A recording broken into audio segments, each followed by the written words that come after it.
सुप्रभात छात्रों, आज हम शास्त्री द्वितीय वर्ष का क्लास लेंगे जिसमें हम आप लोगों को रश्मि रथी का रामधारी सिंह दिनकर का पढ़ाएंगे। आप लोगों को पता होना चाहिए कि हम मई में रामधारी सिंह दिनकर के जीवनी के बारे में बता चुके थे छात्रों, और उनकी अभी कविता ये खंड काव्य है रश्मि रथी, इसके बारे में नहीं बताए थे। आप लोग कंफ्यूज मत होइएगा क्योंकि द्वितीय वर्ष और तृतीय वर्ष दोनों में रामधारी सिंह दिनकर की काव्य को पढ़ना है। तो द्वितीय वर्ष में रश्मि रथी पढ़ना और तृतीय वर्ष में कुरुक्षेत्र पढ़ना है, इसलिए आप लोग कंफ्यूज नहीं होइएगा। ये शास्त्री द्वितीय वर्ष आप लोगों के लिए ही है, रश्मि रथी जिसमें पढ़ना है छात्रों। तो हम आप लोगों को रामधारी सिंह दिनकर के बारे में बता चुके हैं, कई क्लास ले चुके हैं, आप लोग एक बार यूट्यूब पर देख लीजिएगा। ठीक है, देखते हैं। रश्मि रथी जिसका अर्थ है सूर्य की सारथी, है ना। रामधारी सिंह दिनकर ने रश्मि रथी लिखा जिसका अर्थ उन्होंने कहा सूर्य की सारथी। ये कर्ण पर आधारित खंड काव्य है छात्रों। ठीक है, तो इन्होंने हिंदी के महान कवि रामधारी सिंह दिनकर द्वारा रचित एक खंड काव्य है ये। ठीक है, ये रश्मि रथी क्या है? खंड काव्य है, यानी खंड काव्य की महाभारत के किसी एक पार्ट को लिया गया है, इसलिए इसको खंड काव्य छात्रों कहा गया है ना। इसका प्रकाशन 1952 ईस्वी में हुआ और इसमें कुल 7 सर्ग है, जिसमें कर्ण के चरित्र के सभी पक्षों को उजागर किया गया है छात्रों, है ना। रश्मि रथी में कवि ने कर्ण की महाभारतीय कथानक से ऊपर उठाकर उसे नैतिकता और वफादारी की नई भूमि पर खड़ा कर दिया है।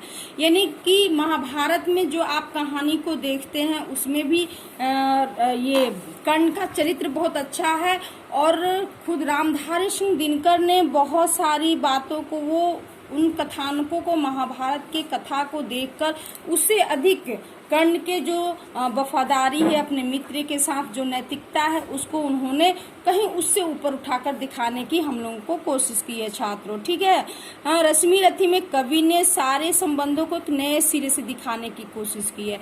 यानी कि इसमें इन्होंने जैसे कर्ण की माता जो थी कुंती थी, और वो बिन विवाहित महिला थी जिसके गर्भ से इन्होंने जन्म लिया था। ठीक है, तो इन सारी चीजों से ये बिल्कुल उसे नए सिरे से दिखाने की, इन्होंने संबंधों को नए सिरे से दिखाने की इन्होंने कोशिश की है छात्रों। ठीक है, युद्ध में भी मनुष्य के ऊंचे गुणों की पहचान है रश्मि रथी।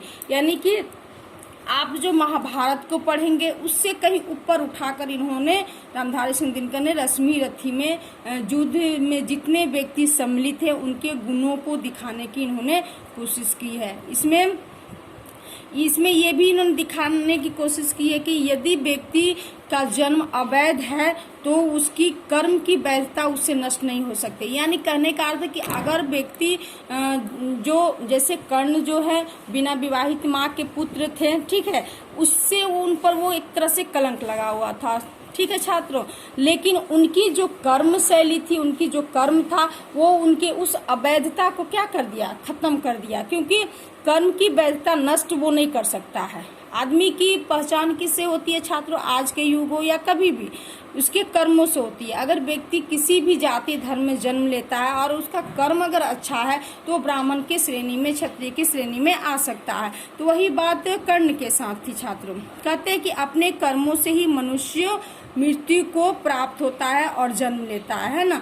ये आज का नहीं, ये पहले से शास्त्रों में भी कहा गया कि कर्म के अनुसार ही व्यक्ति की पहचान होती है, उसके जाति धर्म के अनुसार नहीं होती है। लेकिन आज का समाज क्या है, नहीं मानने को तैयार होता है, वो कहीं ना कहीं कोई ना कोई कलंक लगा देता है। अंततः मनुष्य का मूल्यांकन उसके वंश से नहीं, उसके योग और आचरण से होना चाहिए। कवि का कहना है, रामधारी सिंह दिनकर का कहना है कि व्यक्ति की जो पहचान होती है उसकी मूल्यांकन होती है उसके वंश के आधार पर या जाति धर्म के आधार पर नहीं होनी चाहिए, बल्कि वो कितने योग्य है और उसका आचरण कैसा है, उसका कर्म कैसा है, इस बात पर हमें ध्यान देना चाहिए छात्रों। ठीक है, तो इसीलिए रामधारी सिंह दिनकर ने रश्मि रथी में स्वयं कर्ण के मुख से यह कहलवाया है कि मैं उनका आदर्श कहीं जो व्यथा न खोल सकेंगे, पूछेगा जग किंतु पिता का नाम न बोल सकेंगे।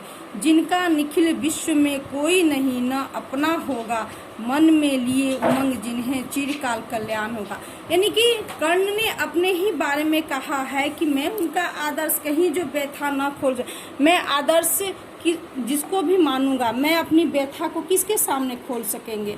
अगर ये संसार हमसे पूछता है कि पिता का नाम क्या है तो हम कहाँ से बताएंगे, इसलिए कि हमें तो बचपन से बताया नहीं गया, हमें जिन्होंने पाला है हम उन्हीं के बारे में जानते हैं, है ना।